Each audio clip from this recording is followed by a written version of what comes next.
وَأَمَّا الَّذِينَ سُعِدُوا فَفِي الْجَنَّةِ خَالِدِينَ فِيهَا مَا دَامَتِ السَّمَاوَاتُ وَالْأَرْضُ إِلَّا مَا شَاءَ رَبُّكَ عَطَاءً غَيْرَ مَجْذُوذٍ.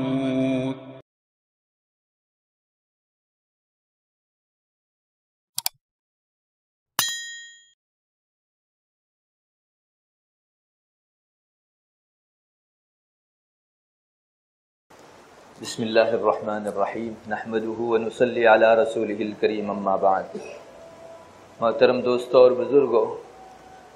میں آپ حضرات کے سامنے نبی کریم صلی اللہ علیہ وسلم سے روایت میں جو علاج آئے ہیں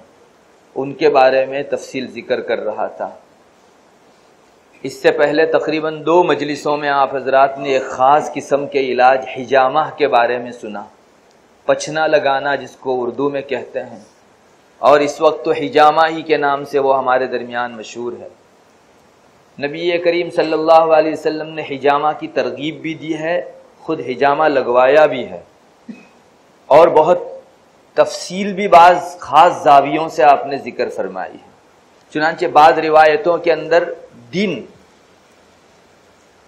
اور وار، جس کو ہم گجراتی میں کہتے ہیں، ایک تو تاریخ کا دن اور ایک وار، وہ بھی طے کر کے فرمایا ہے کہ اس دن حجامہ ہو، اس دن نہ ہو. اتنی باریکی نبی کریم صلی اللہ علیہ وسلم کو جو حاصل تھی، ظاہری طور پر تو یہی معلوم ہوتا ہے کہ اللہ تبارک و تعالیٰ کی طرف سے خصوصی آپ کو یہ تاریخیں بتا دی گئی تھی، یہ وار بتا دیے گئے تھے. مگر یہ بھی ہو سکتا ہے جیسا کہ حضرت عائشہ رضی اللہ تعالی عنہا سے ایک مرتبہ ان کے بانجے نے غالباً حضرت عروہ نے پوچھا تھا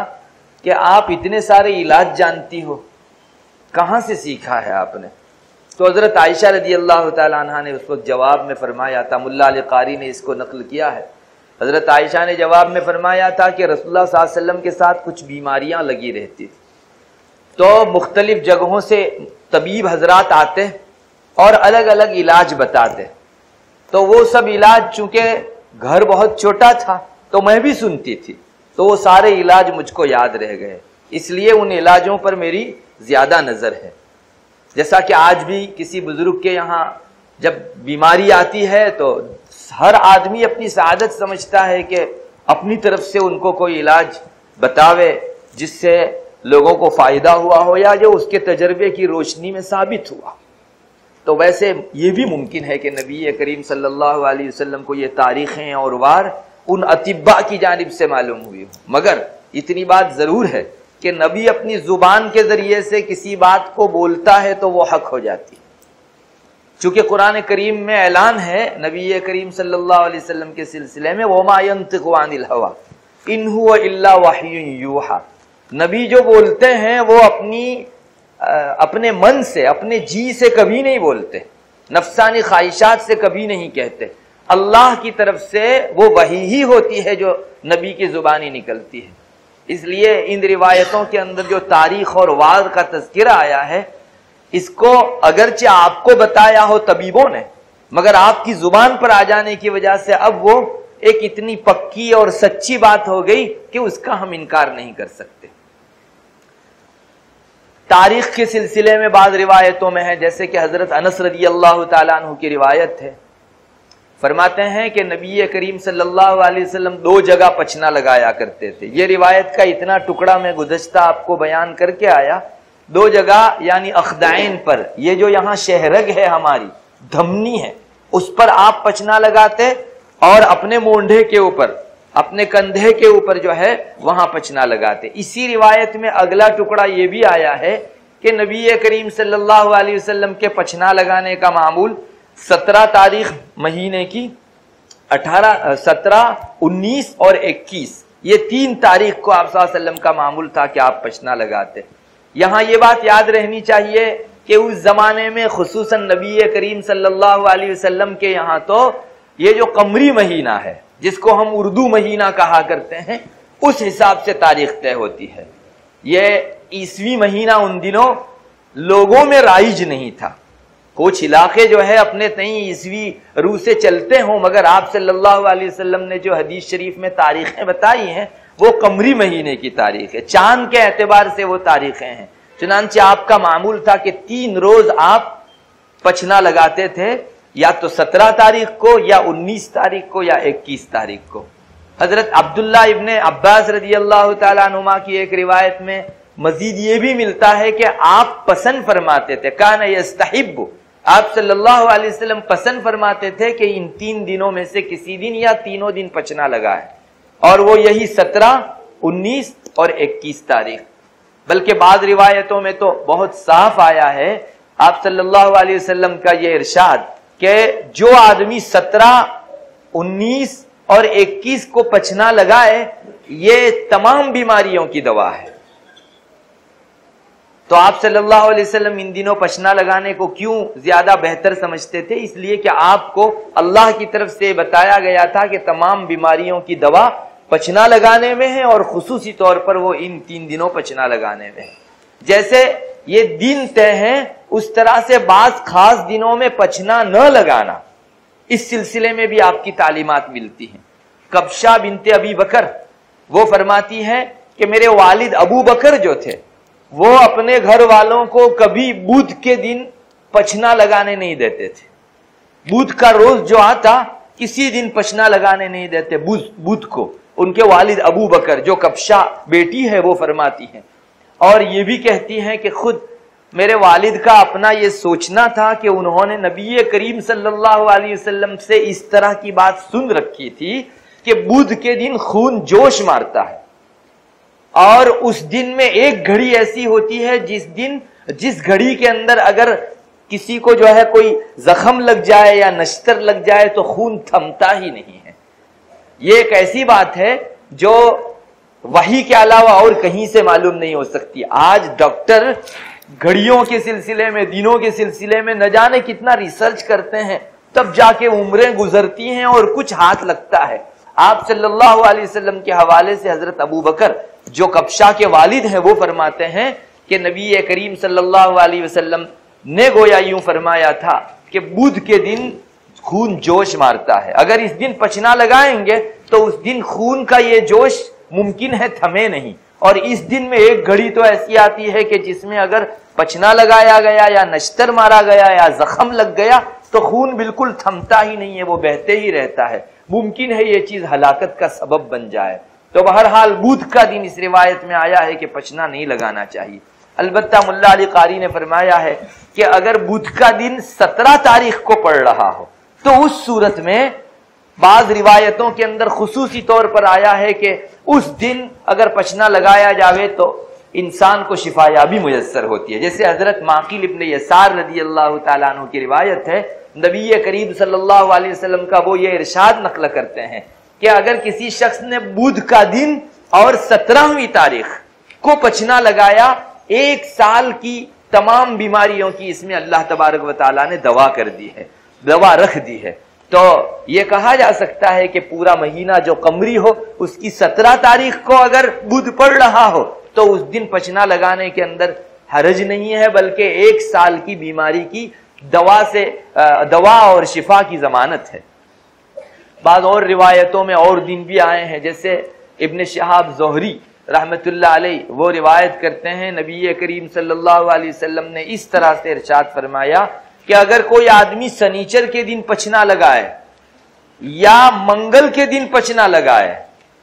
یا ان دونوں دنوں میں دوا کا لیپ کرے، خاص اس زمانے میں کوئی دوا کا لیپ ہوتا ہوگا، تو ان 2 روز میں سنیچر کے دن یا منگل کے دن اگر وہ دوا کا لیپ کرے یا پچنا لگائے اور اس کو کوڑ کی بیماری ہو جائے، جس کو ہم گجراتی میں کوڑ کہتے ہیں، برس کی بیماری ہو جائے، تو کسی اور کو ملامت نہیں کرنی چاہیے، خود کے اس عمل پر اس کو ملامت کرنا چاہیے۔ یہ مشکات شریف میں روایت موجود ہے۔ اس سے صاف اندازہ ہوتا ہے کہ سنیچر کے روز، منگل کے روز پچنا لگانے کی وجہ سے انسان کوڑ کی بیماری کا شکار ہو سکتا ہے۔ بہرحال یہ 3 روز منع آئے ہیں،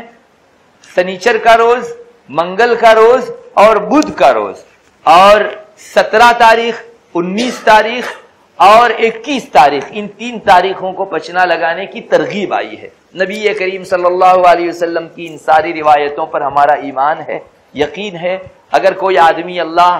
کے رسول صلی اللہ علیہ وسلم کی اس بات کے اوپر یقین رکھ کے اس پر عمل کیا کرے، اللہ تعالیٰ کی ذات سے صحت میں بھی بڑی برکت کی امید ہے، تندرستی بھی اس کی بحال رہنے اور مزید اللہ کی طرف سے عطا کیے جانے کی بڑی امید ہے۔ البتہ یہاں رک کر یہ بات ضرور کہنی ہوگی کہ تب بھی ہمارا ایمان تو ان اسباب کے اوپر ہرگز نہیں ہونا چاہیے، یقین اللہ تبارک و تعالیٰ کی ذات پر ہونا چاہیے۔ بہت سی مرتبہ کسی چیز کے روایت میں آ جانے کی وجہ سے انسان پھر توجہ ساری مرکوز کر کے اس چیز ہی کی طرف، مثلا جو ہے بدھ کے دن کی طرف، یا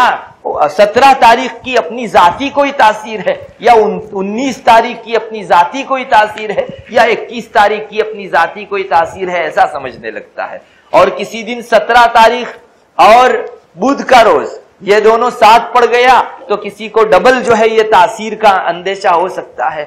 دینوں کی کوئی تاثیر نہیں، شفا دینے والی ذات فقط اللہ تبارک و تعالیٰ کی ہے۔ اس لیے ایسے موقعوں کے اوپر جہاں حدیث شریف میں ایام آئے ہیں یا حدیث شریف میں خصوصی علاج آئے ہیں، وہاں بھی ہماری نگاہ اسباب پر کبھی نہیں جانی چاہیے، مسبب الاسباب کے اوپر رہنی چاہیے۔ اس سے پہلے میں آپ کو واقعہ سنا کر آیا، ابن الحاج نے اپنی المدخل میں اپنے شیخ کا واقعہ ذکر کیا ہے کہ ان کے شیخ نے ایک مرتبہ مجلس میں کلونجی کا فائدہ ذکر فرمایا، بہت سارے فوائد ذکر کیے۔ ان میں ایک آدمی تھا